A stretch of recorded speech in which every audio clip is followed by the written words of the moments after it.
The candle appeared at 11:30. Margaret Neville had not been able to sleep.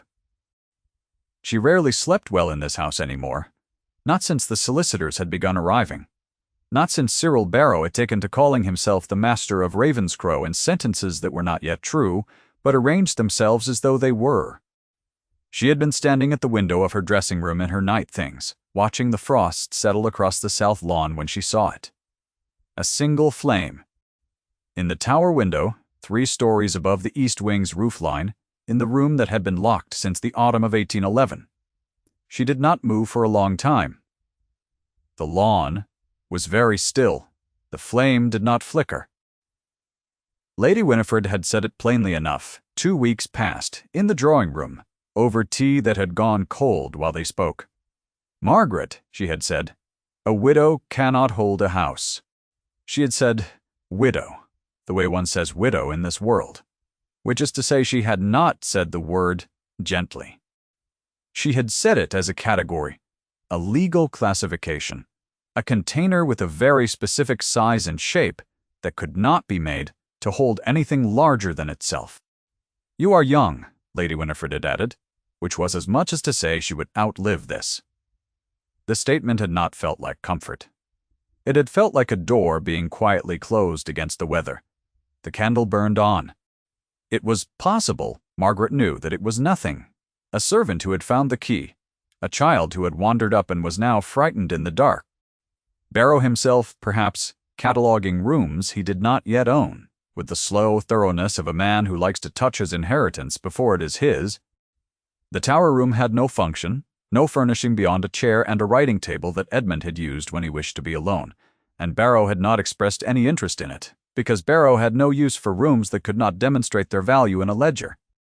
Her husband. 3 years, 2 months, and 9 days since the letter had come from the Admiralty. Not a naval matter, strictly speaking. Since Edmund had been traveling as a private gentleman aboard a commercial vessel when the storm struck in the Adriatic. The ship had gone down. Several of the party had been recovered.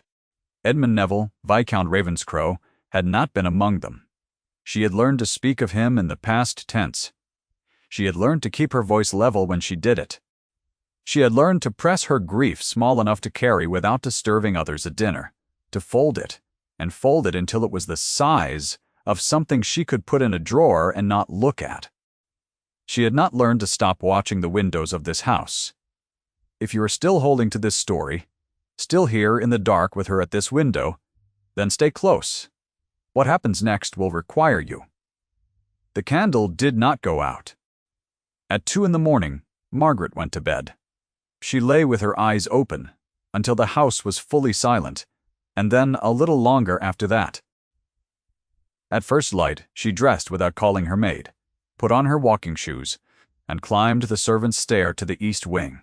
The trouble had begun in the proper way, which was to say it had begun with a letter. Barrow's letter had arrived in September, 6 weeks before Margaret might reasonably have expected it, which told her everything she needed to know about Barrow's confidence. He had written to Lady Winifred, not to Margaret, which told her everything else. He had expressed his regret for the Viscount's continued absence and his readiness to assist in the orderly transfer of the estate's management. He had used the phrase orderly transfer 3 times in 4 paragraphs. He had asked when the widow would be in a position to make arrangements for her removal to the Dower property in Wiltshire, which was small and cold and 40 miles from anything Margaret had ever loved. He had arrived in person in October. He was 42, with the kind of good looks that had thinned with age into something harder to name than simply plain, and he had stood in the entrance hall of Ravenscrow as though he had been standing there all his life. He had addressed the assembled staff from the foot of the stairs. He had said that he knew this must be a difficult time for everyone. He had looked at Margaret, who had been standing near the library door with her gloved hands folded, and he had said, with the mild warmth of a man performing consideration, and said they were all so grateful to the widow for her patience. The widow, not by name, not as the Viscountess. The widow, which was a box with no lid. Mrs. Croft, the housekeeper who had served the Neville family for 31 years, had pressed her lips together so hard they went white. She had not said anything, neither had Margaret. That had been 3 weeks ago. Since then, Barrow had been in residence, and his solicitor, Mr. Jeeving, Halsworth, had arrived on Tuesday, and the inventory of the house's contents was scheduled to begin on Thursday morning. The transfer of accounts would follow.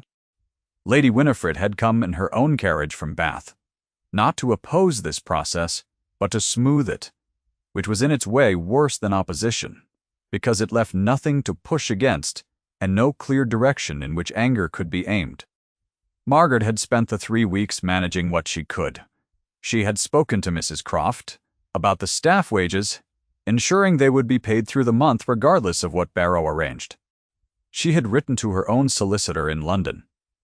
Though she held no illusions about the usefulness of his answers, she had gone through the household accounts herself, line by line, and identified which items were personal and which attached to the estate, and made a neat list in her own hand, because she was the daughter of a clergyman who had taught her that dignity in difficult circumstances begins with knowing exactly where you stand.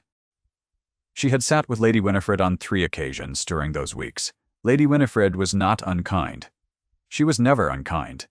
She had brought Margaret an extra shawl from her own trunk when the sitting-room fire turned low, and she had spoken carefully about the Wiltshire property, saying it was small. But that small was not the same as uncomfortable, and that Margaret would find she had more peace there than she expected. She meant all of this kindly. She meant it with the practiced ease of a woman who has spent 40 years making difficult things sound like reasonable arrangements. Margaret had listened. She had nodded where nodding was called for. She had looked out the window of the sitting-room at the grounds of Ravenscrow, at the bare autumn trees against the grey November sky, at the line of the east wing with its high tower, and she had thought that she had learned to want nothing from this. She had learned it thoroughly. She was nearly finished learning it. She had believed that, mostly, until she saw the candle. The tower stair was narrow and turned tightly inward. Margaret's skirts caught on the iron rail twice before she steadied her pace. She had not been up here since the autumn of 1811, since the last morning before Edmund left for the coast, when she had come to tell him his carriage was ready, and found him already at the window, standing with his back to her, watching the estate below with an expression she had not known how to read. She understood that expression. Now the door at the top of the stair was not locked. It had been locked for 3 years. She tested the handle, and it opened under her hand, and the room beyond was dim and cold and smelled of stone and tallow, and a thread of sea air that had no business being in Northamptonshire in November. He was sitting in the chair at the writing table with his back to her. She knew him by the set of his shoulders. She had memorized the set of his shoulders. She had mourned the set of his shoulders. She had stood over a piece of clothing that smelled of him and pressed her face into it in a room where no one could see her, and she had learned to get up from that position and go down to dinner, and she had done it more times than she cared to count, until it no longer leveled her completely. He turned. He was thinner than she remembered. There was a scar along the left side of his jaw, pale and healed, a seam running from below the cheekbone toward the chin that had not been there 3 years ago. His eyes were the same gray she had spent 3 years trying not to see behind her own eyelids. He looked at her the way a man looks when he has rehearsed a scene for a very long time, and arrived to find that none of his prepared words will work. "Margaret," he said. She said nothing. Her mouth had closed itself against any response. "I need you to say nothing," he said. His voice was lower than she remembered it, rougher at the edges, as though the months abroad had worn some finish from it. "Not yet. Not to anyone. Please." She stood in the doorway of the tower room with the cold stare behind her and looked at her husband, who was alive, and who was looking at her with an expression that was neither joy nor relief but something older and much harder to name, and she thought only that he had been here. He had been here in this house, and the candle had not been a signal to her. "How long?" she said finally. Not a question, a calculation. 2 weeks, he said.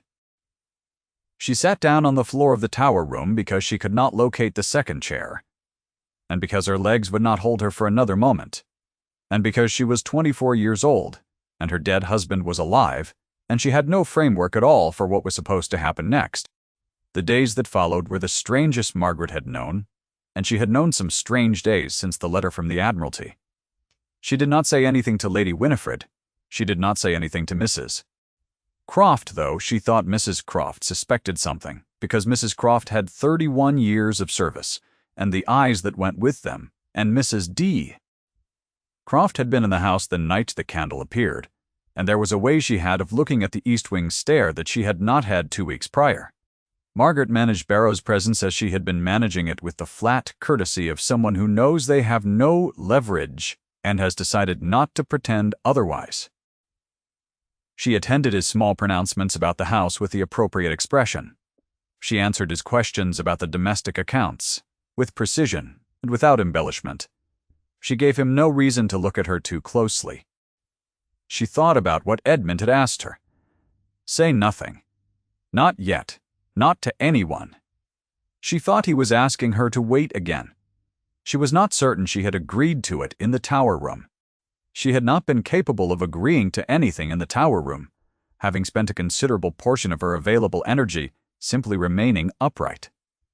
She was holding to it, she realized. She was holding to it the way one holds to a thing that one does not fully understand, but recognizes as load-bearing.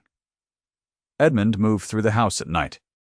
She heard him once on the landing outside her door, a single footstep, and then a stillness so thorough it had its own quality, the quality of someone exercising considerable deliberate effort. She pressed her hand flat against the door from the inside and stood there in the dark. And nothing further happened. She waited for a long time. Then she returned to the window and stood watching the frost arrange itself on the stones of the east wing below, patient and thorough and utterly indifferent to the specific difficulty of everything. She found him in the library at 4 in the morning on the 11th of November, which was the 3rd anniversary of the letter. She had come down with the tallow stub she kept in her dressing-room drawer, the last piece of candle from Edmund's traveling kit which she had preserved through 3 years on a reasoning she had never examined too closely. She had intended to light it at the library desk alone, as she had done the 2 previous years, and sit with it until it went out, and then go back to bed and get up in the morning and continue. She had become very proficient at the continuing. He was already there, standing at the dark window with a glass of brandy he had not been drinking, looking out at the frost on the south lawn in the way she recognized as the stance of a man who is not actually looking at the thing in front of him, but using it as a surface to look against. He heard her come in. He did not startle. He simply turned, with the slow deliberateness of someone who has known for a moment that the door was opening and has been deciding what their face should do about it. He looked at the tallow stub in her hand. Something moved across his face that he could not quite control, a recognition that arrived before his defenses could manage it. She watched it arrive and settle, and then smooth itself back into the composed expression he wore, the way other men wore their coats. She had always been able to see underneath it. She had wondered over the years whether he knew that. She suspected now that he did not. "Sit down," he said. His voice was level, a command that was not a command, in the register he had always used for orders that were functionally something else. Entirely. She sat. She lit the stub with a coal from the grate. The small flame caught and held, uncertain for a moment, and then certain the way small flames are when they decide. He brought the second chair without being asked, crossing the room with the careful, unhurried movement of someone who is managing the distance between 2 people, very deliberately. He sat beside her, not close, at a formal distance that would have been technically correct in company. She was aware of the exact measure of air between them. She had always been aware of the exact measure of air between them. 3 years had not changed that. They sat together in the firelight for nearly an hour without speaking, watching the single small flame that they had both been keeping without telling each other. Her hands were in her lap. His were on the arms of the chair. She was aware of his hands. In the peripheral way, she was always aware of his proximity, the body registering what the mind was still arranging itself to address. Outside, the frost continued its work. The library was warm and the house was entirely still. That was when she began to understand the shape of what had happened to him, not the facts. The shape. The fact of a man who had been keeping the same candle she had been keeping, in a tower room above the house where she had been learning to live without him. The fact of proximity and silence, chosen over proximity and speech. The fact of what that choice said about what he believed she could handle, and what he had decided on her behalf, and what the deciding had cost them both. She was beginning to understand that the cost, when she looked at it directly, was quite large. She understood the shape more precisely 3 days later, when she was crossing the entrance hall in her outdoor things and heard Barrow's voice from the estate office. He was speaking to Mr. Halsworth. She stopped walking. She heard Barrow say that once the widow had been made to understand that sentiment has no standing in law, she will be more manageable. She did not go into the office. She continued to the door and down the steps and along the lane. The witnessing happened on Thursday morning, 2 days before the scheduled inventory. Margaret had been passing through the corridor near the servants' hall when she came upon Agnes, the elderly parlor maid who had been with the house since before Edmund's father's time. Agnes was standing in her outdoor coat with a small bundle at her feet, and tears she was not letting fall. Barrow had let her go, Agnes said, in the quiet voice of a woman who has been dismissed before and knows the shape of it. He had told her she was too old for the work, and that her references would be written, and she was to be out by noon. Agnes was 64 years old. She had no family in the county. The reference would be correct and useless. Margaret opened her reticule.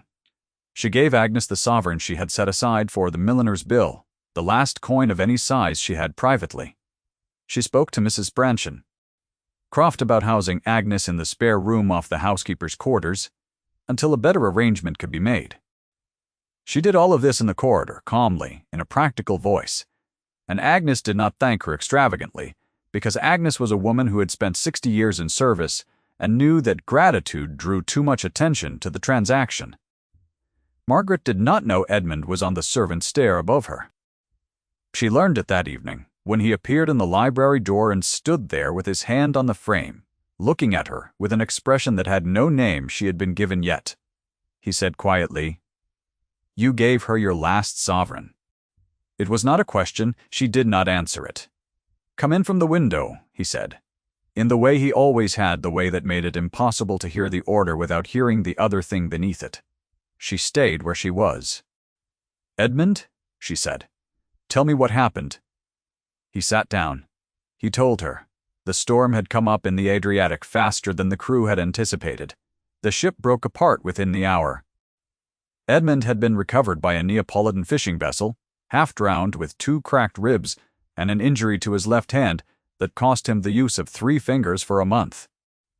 He had been taken in by a family outside Naples, cared for through the worst of it in a back bedroom with a view of an olive grove and a smell of wood smoke that he said he expected he would never fully dissociate from the particular sensation of not knowing whether he would live out the week. The family's son had been in trouble with the government. Edmund, through the particular accident of the diplomatic circles he moved in, had possessed information that would have made that trouble considerably worse, for several people he knew, if it had been extracted under official questioning. He had made a choice. He had allowed himself to remain missing. Not permanently, he said, and the way he said not permanently told her precisely what it had cost him to hold to that belief through the weeks that followed. He had intended a month, 6 weeks at the most. Long enough for the situation to resolve, for the men involved to reach safety, for the political temperature in Naples to cool sufficiently, that his return would not bring scrutiny to the household that had sheltered him. He had told himself it was a small thing. He had told himself it was a temporary arrangement entered into, for good reasons with a clear end date. The illness had extended the month. It had been a chest illness. Low-grade and persistent, the kind that does not kill a man in his mid-30s but keeps him unpresentable and often incapable of managing the simplest correspondence. By the time it had released him, the 6 weeks had become 4 months. And then circumstances had continued to complicate. And then, finally, the awful arithmetic of time had begun to work against him in a direction he had not anticipated. The longer he stayed away, the more thoroughly he had become convinced that Margaret had rebuilt her life into a shape that had no room in it for a man who had been presumed dead for over a year.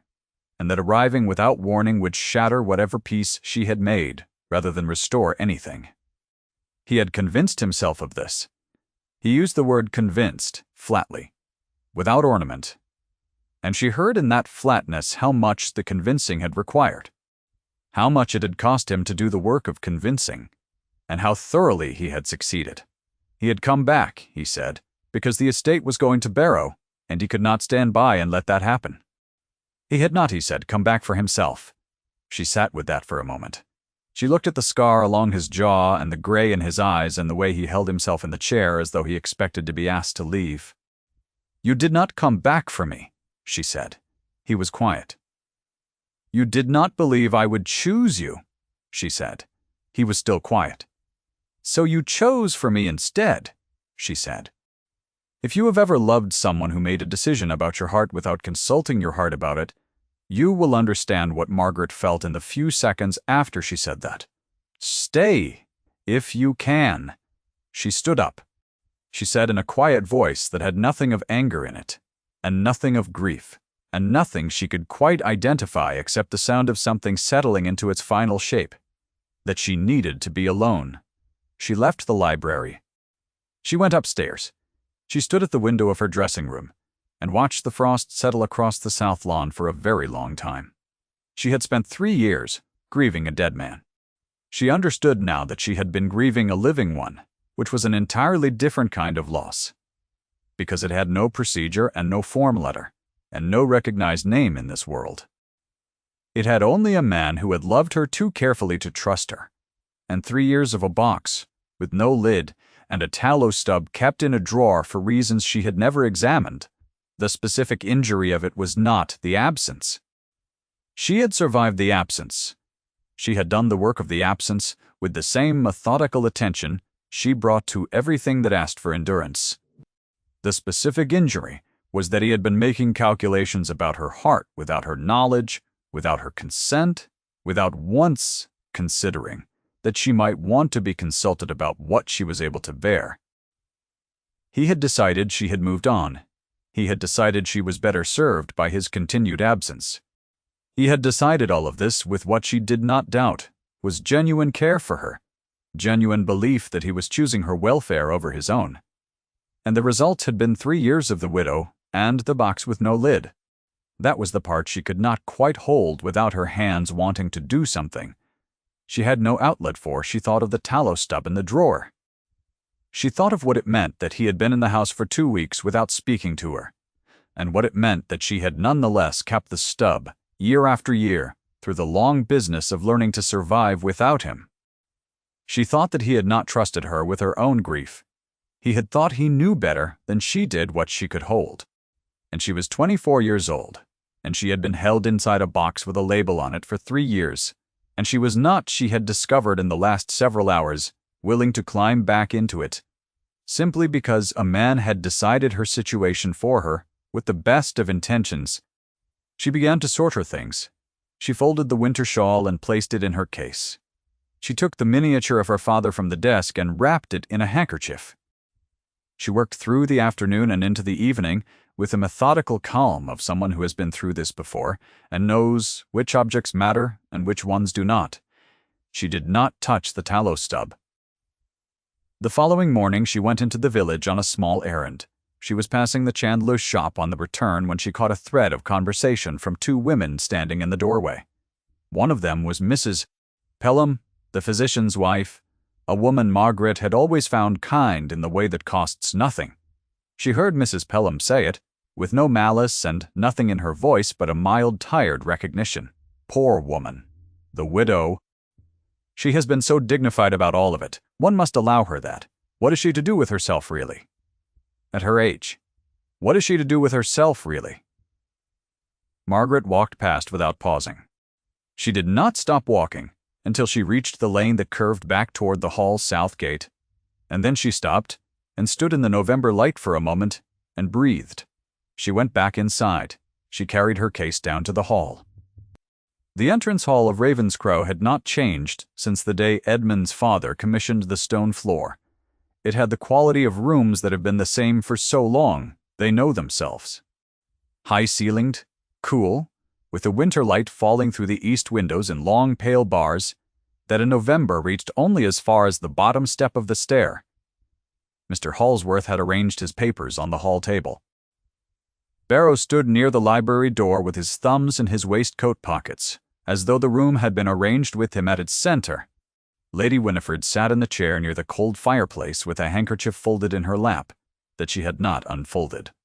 Mrs.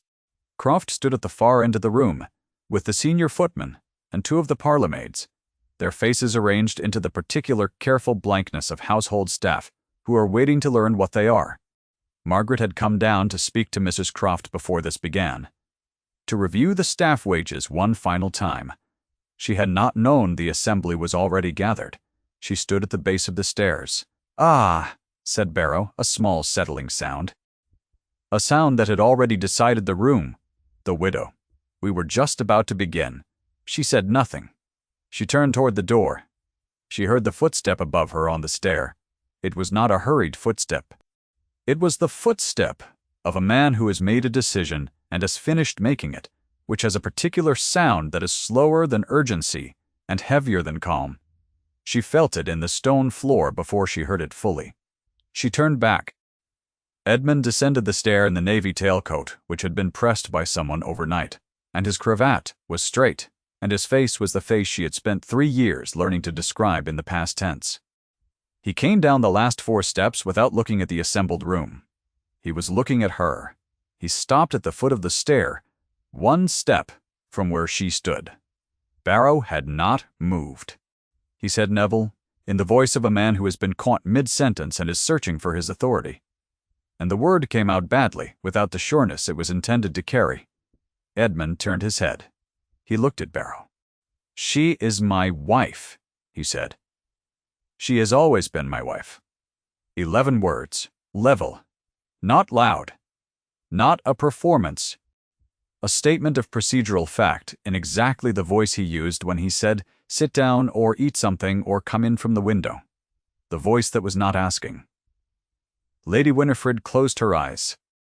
She kept them closed for a moment, and when she opened them there was something settled in her face that had not been present before, a release of something that had been held for a long time under the guise of practicality. And Margaret understood with a small and private shock that Lady Winifred had wanted this. She had been practical, because practicality was all she had had available to her. She had been smoothing the transfer because she had no other tool. She had wanted him home. Mr. Halsworth set his pen down with a care that suggested he was buying himself a moment to think. In the measured tone of a solicitor who has learned when to be very precise, he said, "My lord, I was not aware." A pause. Then, in a slightly different register, he addressed the room rather than Edmund. "The Viscount is confirmed." He said it, the way a man says something when he needs it in the record. Barrow's thumbs came out of his waistcoat pockets. He opened his mouth. He closed it. He said finally, with a kind of controlled retreat that was the only move left to him, that there would need to be verification. And it sounded like what it was. The last formal sentence of a case that had already concluded. Mrs. Croft permitted herself a sound that was not quite a breath and not quite a word, and was in any case not intended for anyone but herself. The senior footman stood somewhat more upright. Edmund said that he would speak with Mr. Halsworth that afternoon. A pause, and then, without any change in tone that Margaret could measure, he looked at Barrow. "I believe you have a journey to arrange." He did not humiliate him. He did not match cruelty with cruelty. He simply named what needed to happen and allowed the procedural weight of the room to do the rest. Then he turned to Margaret. He did not speak. He looked at her the way he had always looked at her in the moments when he had exhausted the instruments available to men of his particular formation, the way that meant he was done managing the distance between them and was simply there, his face available for the first time that she could remember seeing it so clearly. Everything he could not quite form into words visible in the gray eyes and the scarred jaw and the set of his shoulders, that she knew the way she knew the layout of this house in the dark. She looked at him. She thought of the tallow stub in the drawer upstairs. She thought of what he had said, 3 years of absence compressed into 1 sentence, the confession that he had not believed she would want him back. She thought that the candle had not been for her, and then she thought otherwise. He had lit it, and she had seen it, and she had climbed the stair. That was the whole truth of it. He had managed what courage he could manage, and she had done the rest. And that was, if she considered it, the exact shape of what they had always been to each other. She took the step between them.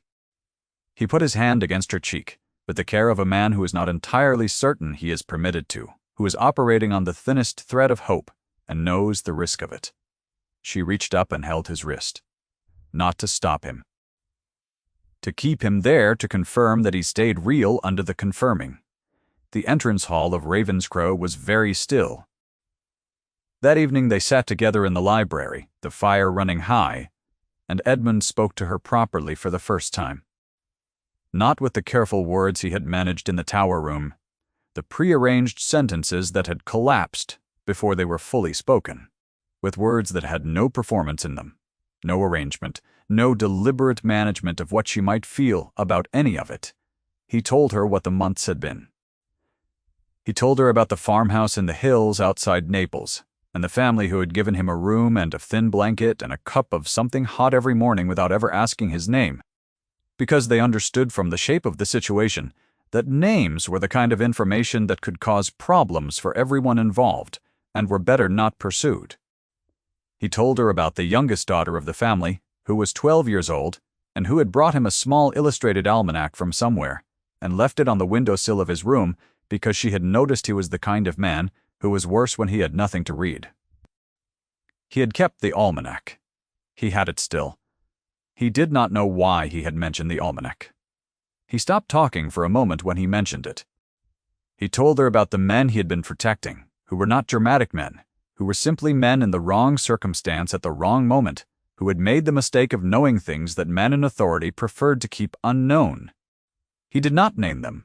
He told her only that they were all safe now and had been safe since the autumn of 1812, and that the first week he had known for certain they were safe had been the week he could have come home, and had not. He told her about the moment he had understood he could go home, which was in the spring of 1813, and what he had done instead of going home, which was to sit at the window of a rented room in Livorno for 3 days trying to construct an argument for return that had more in it than his own want. He had not found one that satisfied him. He had told himself she was better off. He had told himself the estate would find its legal resolution eventually, that the entail would sort itself one way or another, without his intervention, that Margaret was capable and clear-headed and had already demonstrated her ability to manage without him. He had told himself that arriving on her doorstep after 2 years of deliberate silence would not be a gift but an imposition. One more difficult thing in a life that had already been comprehensively complicated by the original decision to board that ship to Italy in the first place. He had not come home. And then the 3rd year had passed, and Barrow's letter had reached him through a contact Edmund had kept in the city, and he had read the phrase orderly transfer of the estate's management and been on a ship within the week. Not for himself, he said again.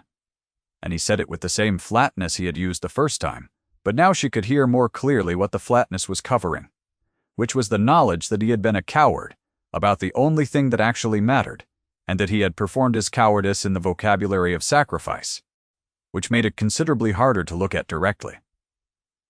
She listened. When he had finished, she was quiet for a moment, and then she said quietly that he should have come home. "I know," he said. "When you did not come home," she said, "I learned to do without you. I was very good at it." "I know that too," he said.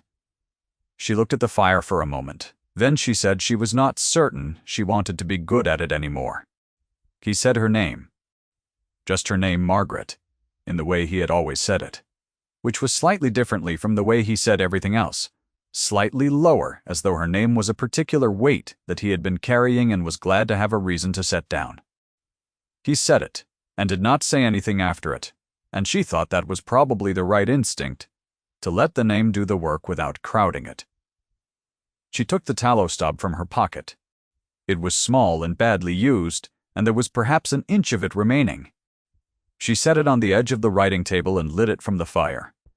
And it took after a moment and held, and they sat together in the library of Ravenscrow Hall, with the fire running and the frost outside completing its patient work on the south lawn.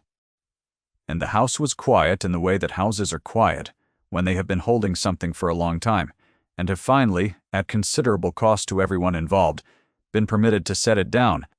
She had spent 3 years learning to be the widow, which was to say she had spent 3 years learning to be the woman who survives. She did not know yet what it looked like to be the woman who returns to something she thought was gone. She supposed she would find out. She had always been, when required, good at finding out. Edmund reached across the writing table without looking at her, and touched the back of her hand with 2 fingers. Lightly, the way one touches something to confirm it, is real, and remains real under the touch. She turned her hand over and held his, and neither of them said anything, and the fire went on, and the candle went on, and outside, the frost completed its slow design on the lawn and the roof and the stones of the tower, where one window stood dark now. She had learned to press her grief small enough to carry. She did not need to do that anymore. The tallow stub burned down to nothing by midnight, and she let it go out, because the room was already full of light. If Margaret's quiet courage spoke to you this evening, leave a word in the comments below. Stories like this one exist because you stay until the last line. Thank you.